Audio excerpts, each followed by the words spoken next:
নমস্কার।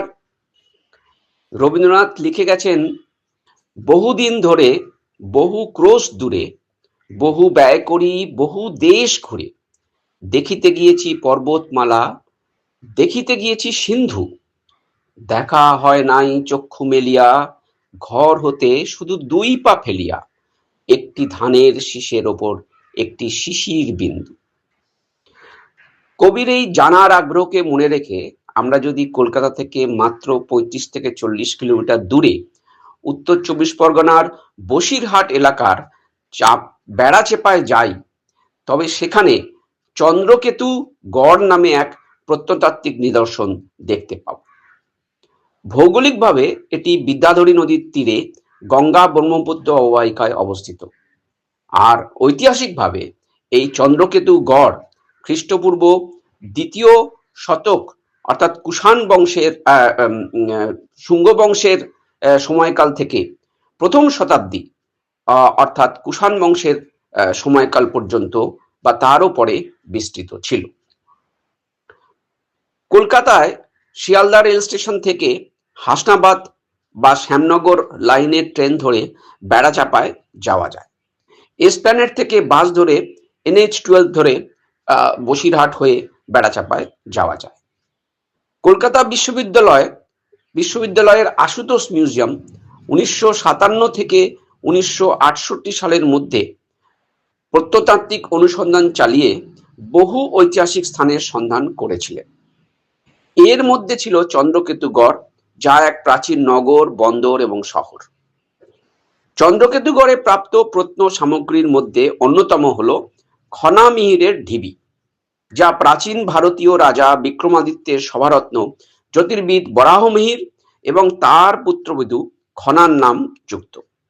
এছাড়া বহু পোড়ামাটির শিল্প নিদর্শন যেমন পঞ্চচূড়, অপ্সরা, নগর সৃষ্টি ও গজদন্ত শিল্প অন্যতম।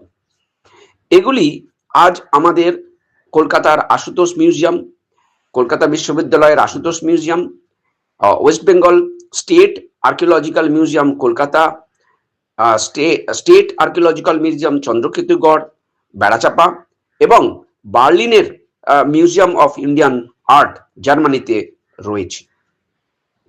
কিছু কিছু ব্যক্তিগত সংগ্রহ ছড়িয়ে ছিটিয়ে রয়েছে।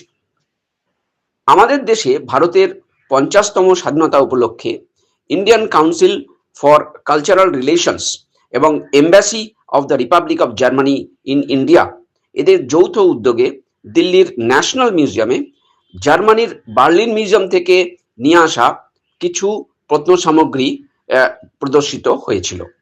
এর মধ্যে ৪ থেকে ৫টি প্রদর্শিত বস্তু ছিল এই চন্দ্রকেতুগড়ের শিল্প নিদর্শন। আমাদের রাজ্যের স্টেট আর্কিওলজিক্যাল মিউজিয়াম বাংলার টেরাকোটা শিল্পের ওপরে যে কয়টি বই প্রকাশ করেছেন, তার মধ্যে আর্লি টেরাকোটাস অফ বেঙ্গল বইটিতে চন্দ্রকেতুগড় থেকে প্রাপ্ত পুরাতাত্ত্বিক ভাস্কর্যের ছবি এবং বিবরণ পাওয়া যায়। বর্তমানকালে মিনিস্ট্রি অফ হিউম্যান রিসোর্সের সন্ধি প্রজেক্টের আন্ডারে, সন্ধি প্রজেক্টের অর্থ সায়েন্স অ্যান্ড হেরিটেজ ইনিশিয়েটিভ, এই সন্ধি প্রজেক্টের অন্তর্গত হয়ে IIT Kharagpur ministry of human রিসোর্সের সঙ্গে যৌথভাবে এই বিষয়ে প্রত্নতাত্ত্বিক গবেষণা কাজ চালিয়ে যাচ্ছে। চন্দ্রকেতুগড়ের এই সভ্যতার সাথে গ্রিক এবং রোমান বাণিজ্যের প্রত্যক্ষ যোগ ছিল বলে প্রমাণ মিলেছে। এখানে 5টি পোড়ামাটির শিলমোহর পাওয়া যায়, যার উপরে জাহাজের ছবি খোদাই করা আছে। একটি শিলমোহরে আবার জাহাজে ঘোড়া তোলা হচ্ছে, তাও খোদাই করা আছে। প্রত্ন অনুমান এই যে সরাসরি সমুদ্রের বাণিজ্যের কাজে এই শিলমোহর ব্যবহৃত হতো। চন্দ্রকেতুগড়ে যে নিদর্শন মিলেছে তার সঙ্গে মধ্যপ্রদেশের ভারহুত ও সাঁচির প্রাপ্ত নিদর্শনের মিল রয়েছে। তাই অনেকে মথুরায় প্রাপ্ত শিল্প নিদর্শনের সাথে এর মিল পেলেও প্রাচীনত্বের বিচারে এ কথা বলা চলে না যে মথুরা থেকে শিল্পশৈলী পূর্ব ভারতে বা বঙ্গে এসেছিল। বরং গান্ধার শিল্প, অর্থাৎ যা কিনা অধুনা আফগানিস্তানের একাংশে বিকশিত হয়েছিল এক সময়ে, সেই গান্ধার শিল্প সৃষ্টির পরের সময়কালেও চন্দ্রকেতুগড়ে যে শিল্প নিদর্শন পাওয়া গিয়েছে তা থেকে স্পষ্ট যে এই শিল্পশৈলী পশ্চিম ভারত থেকে অন্তত পূর্ব ভারতে আসেনি। পরিশেষে পুরাতাত্ত্বিক রাখালদাস বন্দ্যোপাধ্যায় যে ইঙ্গিত দিয়ে গিয়েছিলেন, আজ আধুনিক গবেষণার ফল সেই দিকেই ক্রমশ এগোচ্ছে। যদি সেই ইতিহাস প্রমাণিত হয়, তাহলে একদিন হয়তো আধুনিক নগরকেন্দ্রিক ইতিহাসের উন্মেষের আদিস্থল হিসেবে লিখতে হবে এই বাংলার কথাই। আজ এই চন্দ্রকেতুগড় থেকে প্রাপ্ত কিছু শিল্প নিদর্শনের ছবি শেয়ার করলাম, যেগুলো এখানে বিভিন্ন জায়গায় ছড়িয়ে ছিটিয়ে রয়েছে।